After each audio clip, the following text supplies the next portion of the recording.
Assalamualaikum warahmatullahi wabarakatuh. Perkenalkan, kami dari kelompok 2 yang beranggotakan saya sendiri Kustianingsih, Rizky Amalia, Hairunisa, dan Radiatul Kifiyah.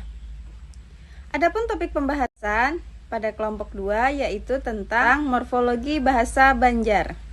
Apa itu morfologi bahasa Banjar? Morfologi merupakan salah satu dari cabang ilmu di bidang bahasa yang menerangkan tentang awal terbentuknya sebuah kata. Morfologi bahasa tidak hanya mempelajari tentang awal terbentuk kata, namun juga mempelajari tentang pergeseran makna. Dalam bahasa Banjar terdapat 3 cara pembentukan kata dari kata dasar, yaitu melalui afikasi atau penambahan imbuhan, reduplikasi atau perulangan, dan melalui komposisi atau pemajemukan. Berikutnya ada cara pembentukan kata dasar bahasa Banjar. Afikasi yang terdiri dari prefiks ba, prefiks di, prefiks ka, prefiks man, prefiks pan, prefiks sa, prefiks ta, sufiks an, sufiks i, sufiks akan, dan infiks. Kemudian ada information retrieval dan stemming. Baiklah, materi berikutnya akan disampaikan oleh rekan saya, Rizky Amalia. Kepada Rizky Amalia, dipersilahkan.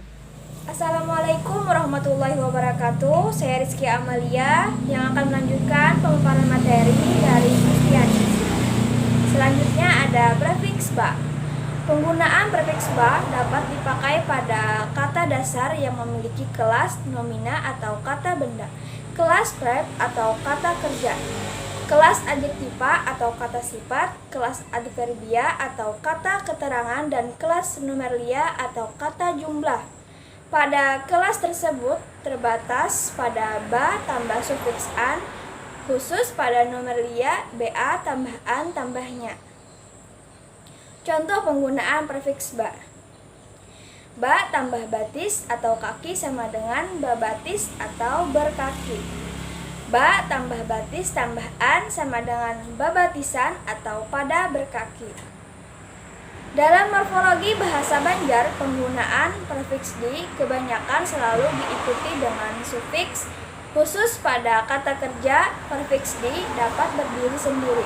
Contoh penggunaan prefiks di pada: di tambah uyah atau garam tambah i sama dengan diuyahi atau digarami. Di tambah uyah tambah i tambah akan sama dengan diuyahkan atau diberikan garam. Selanjutnya, prefiks ka. Dalam morfologi bahasa Banjar, prefiks ka hanya dibentuk menjadi 2 macam, yaitu ka dan ka-an. Prefiks ka hanya dibentuk dari kata dasar dengan kelas nomina, verba, adjektiva, dan adverbia. Contoh penggunaan prefiks ka. Ka tambah handak atau ingin sama dengan kehendak atau kehendak. Prefiks man. Prefiks man dalam bahasa Banjar dapat digabungkan dengan semua jenis kata.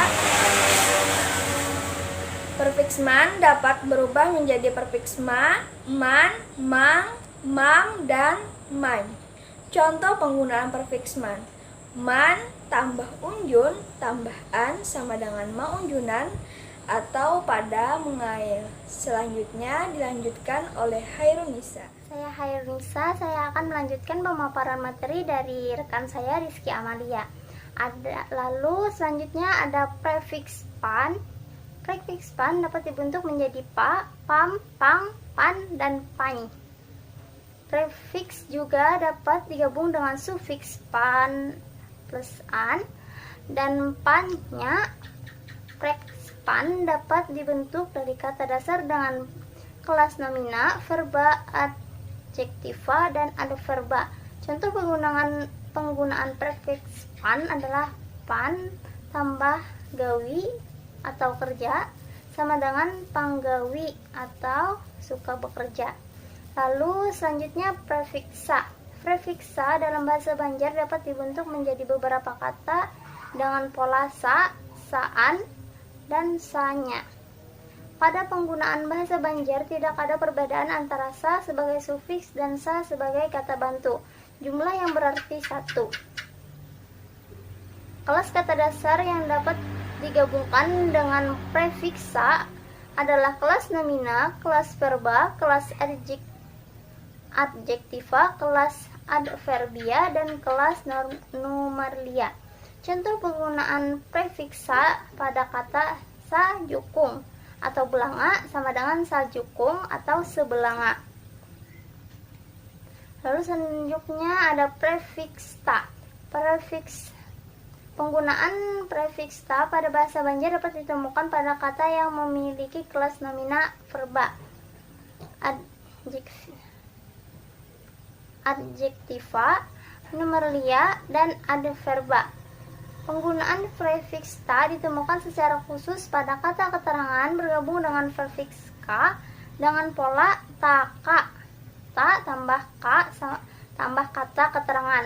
Pada beberapa kata ganti orang prefiks ta bergabung dengan awalan ka tambah di sekaligus. Misalnya taka di aku.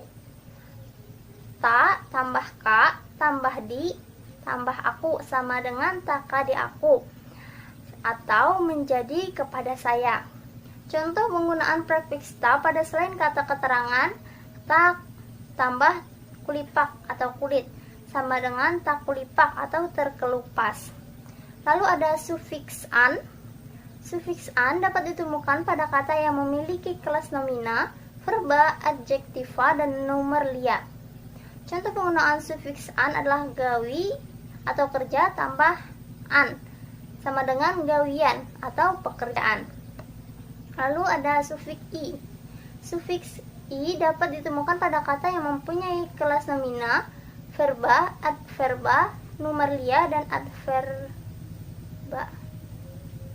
Contoh penggunaan sufiks i, rancak atau sering tambah i sama dengan rancaki atau persering. Lalu ada sufiks akan. Penggunaan sufiks akan dalam morfologi bahasa Banjar hanya terdapat pada kelas verba dan adjektiva. Penggunaan sufiks aka, contoh penggunaan sufiks akan, kadap atau gelap tambah akan sama dengan kadapakan atau gelapkan. Lalu